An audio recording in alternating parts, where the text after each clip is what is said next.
Hey everybody, welcome to my channel, The Mondesir Critique. I'm Pascal, and in today's video, I'm going to be reviewing the new Jurassic World movie, which is called Jurassic World Rebirth, and it stars Scarlett Johansson, Mahershala Ali, Jonathan Bailey, dinosaurs of course, and many more. This movie is set following the events of Jurassic World Dominion, and just a bare bones recap for you.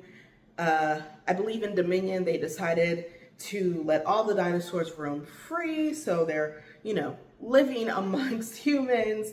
And Chris Pratt and Bryce Dallas Howard are living together in a cabin with a teenage girl who happens to be a human clone, who gets kidnapped by some people wanting to do experiments in this world. And the whole movie is kind of like a fight to get her back. And they also bring back the three main characters from the original Jurassic Park movie from 1993. I feel like that's really all you need to know about Dominion. Like, the conflict kind of ends pretty neatly, and Rebirth kind of lives in the reality of that. Scarlett's character Zora is a special ops soldier who was hired by this pharmaceutical company to travel to this island that's a no-go zone for everybody else to extract blood and DNA from 3 different dinosaurs because their DNA can help with some life-saving medicine. Joining her crew is Mahershala's character Duncan, who's Zora's old friend, and he provides the boat and manpower, and also Jonathan Bailey, who plays Dr. I believe Henry Loomis, who provides the brain to all of the brawn. While I do appreciate how simple of an adventure movie this is, and I'm always going to be interested in dinosaurs and sci-fi and ethics kind of movie, this was simply not good. These characters were poorly drawn, the plot is not really interesting, and more importantly, it's just not really saying much. The very first Jurassic Park is dang near perfect. It's so thrilling and scary, and it deftly explores the ethics and dangers of recreating dinosaurs for profit and what that would do to our world. Rebirth answers those questions all in like the first 90 seconds of the movie on a title card. Apparently, when you release dinosaurs into the modern world, most of them will die because they cannot get used to our new climate. And those that survived now live near the equator because the weather there is just much better suited for them. All of the gentle dinosaurs that survived were put into zoos that, of course, garnered a lot of attention at first, but now nobody really cares about them because they're not a novelty anymore. They're not news. People are just trying to get on with their day. It's quite the creative decision to start your movie off by saying nobody cares about these dinosaurs anymore. It's like, why would you remind us of that you are still hacking away at a franchise that I think people are kind of tired of.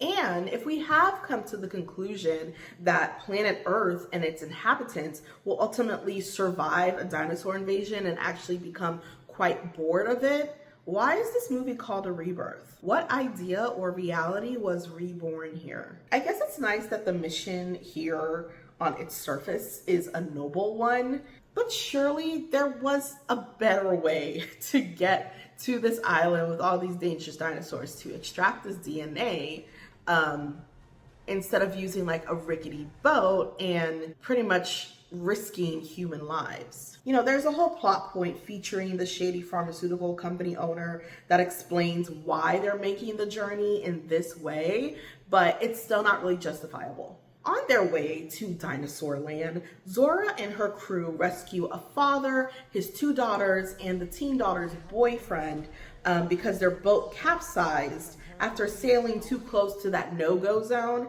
and they got surrounded by aquatic dinosaurs. I cannot begin to explain how pointless this family is. They add nothing to the story, and they barely have a story of their own. I guess in each Jurassic Park and Jurassic World movie I've seen, there's always a child in peril, and so they needed to keep that trope going, so they had to include a little girl, and there was no way to include this little girl in the movie without having her family with her. So I guess that's why they had to create 3 other characters.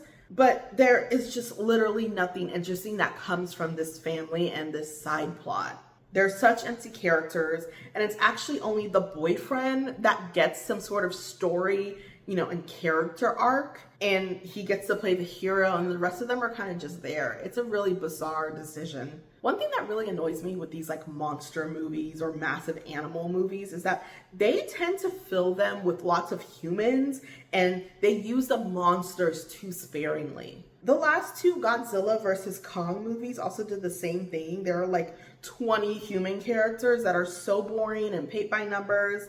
You know, I want to see the giant lizard and monkey fight each other. I want to see a large dinosaur try and eat somebody.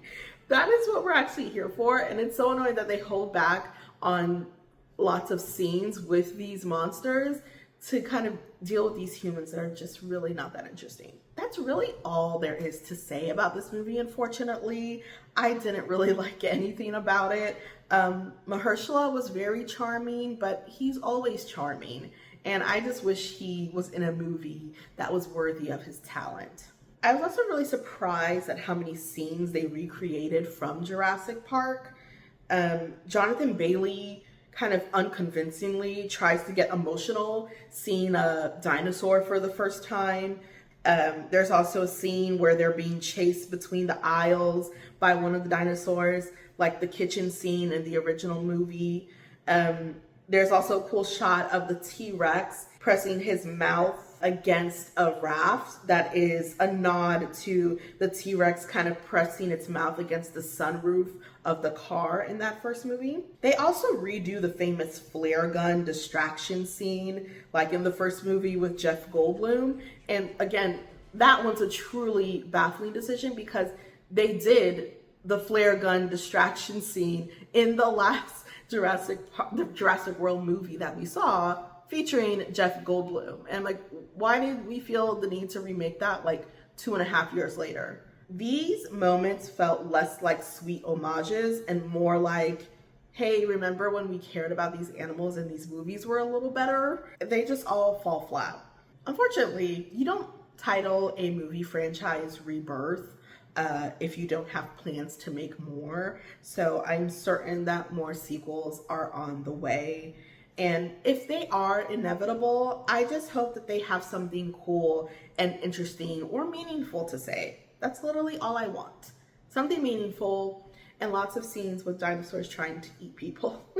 I don't recommend this movie. Don't spend your money. Watch the original Jurassic Park instead and treat yourself to a certified blockbuster classic.